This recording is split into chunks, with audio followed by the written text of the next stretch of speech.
Hi, Dr. Kametz here. I want to address the biggest injury-producing exercises in the gym. Biggest injury-producing exercises in the gym that you're probably doing. When I talk about injury-producing exercises, I'm not concerned about muscle growth. Trainers are concerned about muscle growth. My biggest concern is what's going on with the discs when you're doing your exercises. So if you guys had to guess what are the two biggest injury-producing exercises in the gym, what are they? Number one, the deadlift. Right here is the aftermath of a deadlift on a ship in the Pacific Ocean for the Marines. This is a deadlifting accident, and I had another one of these come in just like that the other day. Same thing, deadlifting. The second thing that is the biggest injury-producing exercise in the gym is, of course, the squat. Now, the problem with that is that most people feel that they are the best exercises to do for muscle growth. And while that may be true, the consequences of doing those injury-producing exercises may be something more than you want to pay. So, might I offer an alternative to you today for what I do and a lot of our people that work out a lot do?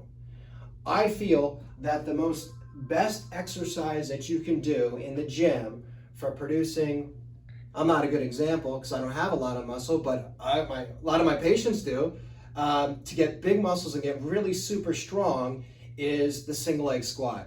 Single leg squat is by far, I think, the best exercise you can do in the gym. Let me explain why it's not damaging compared to something like a deadlift or a squat.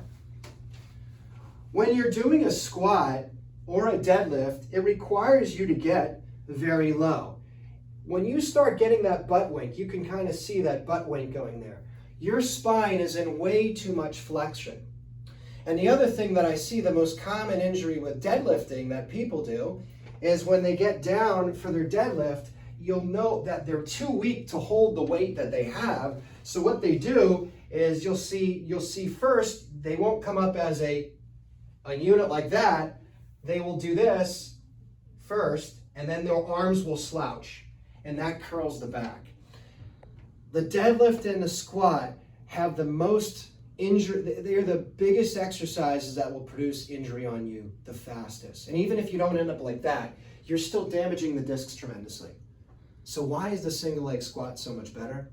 Well, because the biggest damage to spinal discs and the nerves, hence the nerves, is spinal flexion. What's spinal flexion? It's squatting, it's sitting, it's deadlifting. So how to avoid that is by doing single leg work. Let me explain. When you're doing a single leg squat, for instance, one leg is in flexion while the other is in extension. So what that does is it doesn't put the stress on the discs that a squat or a deadlift would do. I even used to do these, even loading the spine. Now, loading the spine is not a great idea. You can hold the weight, it's a little bit better, but I would even put it on my back. And then when I was doing over my body weight in single leg squats, it was getting too dangerous. I just got a little bit scared because as I saw, I lost balance there. So what I started doing was just using dumbbells. But you can use anything for this. These exercises, these single leg work, not so much on extensions or curls. That really doesn't matter because you're not loading the spine. But things where you're really loading up the spine, very, very, very, very injury producing. So for the bet, if you want to get not only great results as far as strength, but also avoid the injuries, start looking at single leg exercises. As a matter of fact, on our website, if you go to goalclinic.com and you look up the word unilateral, unilateral, one word, you'll find a blog post that we did a while back of an article that was on T-Nation from a guy that's a trainer down here in San Diego.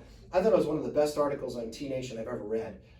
So I cut out some of his exercises. It was called, I think, the top 10 single leg workouts or exercises. So I cut out the ones that I thought might have the most injury producing effects.